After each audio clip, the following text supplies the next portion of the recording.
Bonjour, c'est Camille Lelièvre et aujourd'hui on va parler des troubles du comportement alimentaire sous l'aspect de l'automaltraitance et des traumatismes cachés. Je pense que vous serez tous d'accord pour dire que l'anorexie, la boulimie ou l'hyperphagie, quand on souffre d'une forme d'automaltraitance. D'ailleurs, les proches vous disent souvent « Mais pourquoi tu fais ça? Pourquoi tu te fais du mal comme ça? Pourquoi est-ce que tu t'affames pour les personnes qui souffrent d'anorexie?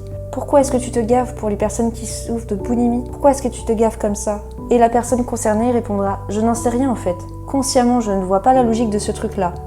Je n'ai aucun intérêt conscient à me faire du mal. » Dans le cadre d'un accompagnement, ce qu'on va chercher, ce n'est pas quel est l'intérêt conscient de la personne, mais quel intérêt y voit son inconscient.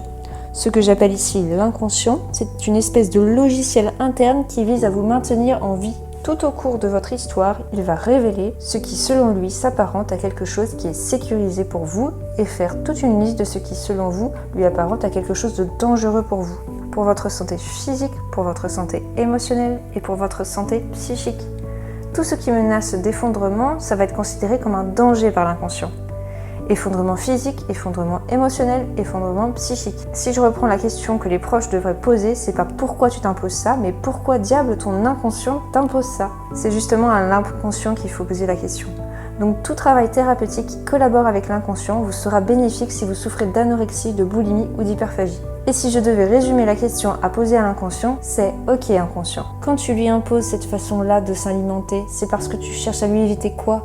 Qu'est-ce que tu cherches à lui éviter d'être trop beau, trop belle, trop sexy, trop pulpeux? Est-ce que tu cherches à lui éviter d'être trop en santé, trop en vitalité? D'aller trop bien? D'avoir trop d'estime de soi? D'avoir trop confiance en soi? Qu'est-ce que tu lui cherches à éviter? D'être trop visible? D'être trop repérable? Être trop charismatique? Ou être trop atypique par rapport aux autres? Qu'est-ce que tu cherches à lui éviter quand tu lui imposes ce trouble du comportement alimentaire? Et la deuxième question, c'est quel est le deuxième effet pas cool de cet atout-là, de cette qualité-là, que cette personne dégage quand tu lui laisses aller bien? Qu'est-ce qui lui arrive selon toi? Qu'est-ce qui risquerait de lui arriver? Et qui la menace d'effondrement physique, d'effondrement émotionnel ou d'effondrement psychique si ça arriverait? Et croyez-moi, l'inconscient, il n'attend que ça, que de vous envoyer l'information à la conscience. Il n'attend que ça. Donc à ce stade, on a repéré de quoi l'inconscient essaie de vous priver comme qualité quand il vous impose ce trouble. On a repéré qu'est-ce qu'il s'imagine être en danger à l'idée de vous laisser accéder à ça. Donc la troisième étape, on va regarder à quel endroit de votre histoire, de votre inconscient, cet atout-là était un danger, une menace pour vous. Et donc l'inconscient lui dit, cette qualité-là, on va plutôt chercher à la diminuer plutôt que de lui donner accès. Quel endroit de votre histoire, votre inconscient a-t-il pu croire qu'aller bien était un danger? Et ce qui est le plus pertinent dans un coaching, c'est de demander à l'inconscient, qu'est-ce que tu as besoin comme compétences, comme ressources internes pour faire face à ces difficultés-là? Au point que tu trouveras totalement logique, valable, acceptable, sécurisé, inconscient de lui donner non seulement accès à ces qualités-là, mais sans trouble de comportement alimentaire. De quoi as-tu besoin pour décider que c'est 100% ok de lui retirer ce trouble du comportement alimentaire, de laisser cette personne manger normalement et en mangeant normalement, nourrir sa beauté, son charisme, sa santé, sa vitalité, son pouvoir d'attraction, son pouvoir de persuasion, sa capacité à s'estimer, sa confiance en elle, sa capacité à se confronter aux autres? De quoi as-tu besoin inconscient pour estimer cette personne tellement en sécurité que tu peux lui foutre la paix avec ce trouble du comportement alimentaire? Donc ensemble en coaching, on peut développer les ressources qu'il réclame. Si pour vous sentir en sécurité, votre inconscient a besoin que vous soyez 100% capable de vous confronter à des pervers, à des gens maltraitants et de vous sentir en sécurité face à ces gens-là, ok, alors on va développer ça en séance. Si votre inconscient a besoin de vous sentir capable d'envoyer chier les gens qui vous demandent trop à chaque fois que vous allez bien, on va la développer en séance. Si votre inconscient a besoin d'être sûr que vous êtes parfaitement capable de faire vos propres choix et de dire non aux personnes qui essaient de vous imposer leurs choix pour vous, développez ça en séance. Mais l'idée c'est que, en ayant bien, quel que soit ce qui vous arrive, que vous percevez jusqu'à présent comme agression, vous serez totalement capable d'y faire face et de repasser en totale liberté, en totale sécurité, en totale sérénité, sans vous effondrer physiquement, émotionnellement et mentalement. On pourrait donc dire inconscient, de quoi as-tu besoin pour être certain de quoi qui peut arriver sur Terre? Eh bien, elle est parfaitement capable d'y faire face sans s'effondrer. Et si vous avez besoin d'être accompagné par moi, je vous mets les informations en description de cette vidéo. Et pour aller plus loin, plus en profondeur, restez jusqu'à la fin de la vidéo car là on va aller dans un sujet vraiment profond. On dit souvent que c'est vrai que pour sortir d'un trouble du comportement alimentaire, c'est-à-dire que l'inconscient décide de vous libérer de ce truc-là, il faut traiter vos traumatismes. Mais c'est quoi un traumatisme et sur quels critères évolue-t-on un traumatisme? Qu'est-ce qui fait que ça influence encore aujourd'hui? Quel est le lien avec l'anorexie, la boulimie, l'hyperphagie? Et pourquoi il faut les traiter pour que le TCA vous foute la paix? Et bien c'est ce qu'on va voir aujourd'hui. Pour qu'il y ait traumatisme, il faut qu'il y ait plusieurs conditions qui soient réunies. On va les voir une par une. Donc la première condition, c'est que je n'ai pas choisi que ça se passe comme ça, ou que ce serait jamais arrivé. Et la deuxième condition dans cette situation, c'est que j'étais soumis à un autre qui me dominait. Et la troisième condition dans cette situation, c'est d'être impuissant. Je ne pouvais rien faire pour échapper à ce qui était en train d'arriver, et je ne parvenais pas à me défendre ni à appeler au secours. On pourrait dire dans cette situation que j'étais littéralement comme abandonnée à l'autre. Et la quatrième condition, que j'en ai eu conscience ou non, c'est que j'ai vraiment eu très peur. Et en général, pourquoi est-ce que j'ai vraiment eu très peur? Parce que je ne comprenais pas ce qui s'est passé. Parce que ce qui est arrivé ne me plaisait pas et était perturbant, déstabilisant. En tout cas, c'était pas ce que j'aurais choisi si j'avais décidé de le vivre. Et surtout, si l'autre l'avait décidé, j'aurais pu en mourir. Ou en tout cas, mon corps aurait eu l'impression qu'il aurait pu mourir, que l'issue aurait pu être fatale. À ce stade de la vidéo, vous pouvez peut-être remarquer que votre anorexie, votre boulimie, votre hyperphagie, elle rejoue le mécanisme de ce traumatisme initial. Vous avez l'impression à chaque crise que ce n'est pas vous qui choisissez. Si vous choisissez, vous aurez choisi autrement. Et deuxièmement, dans cette situation, quelque chose en vous a tout le pouvoir sur vous. Vous êtes soumis à vos compulsions d'anorexie, de boulimie ou d'hyperphagie. Vous vous sentez totalement impuissant à faire autrement et à échapper, et vous avez l'impression, peut-être parce que vous ne voyez pas combien de temps ça va durer, ou jusqu'où ça va aller, ni même si une fin est possible, vous avez l'impression que ça pourrait vous amener à en crever si ça continuait.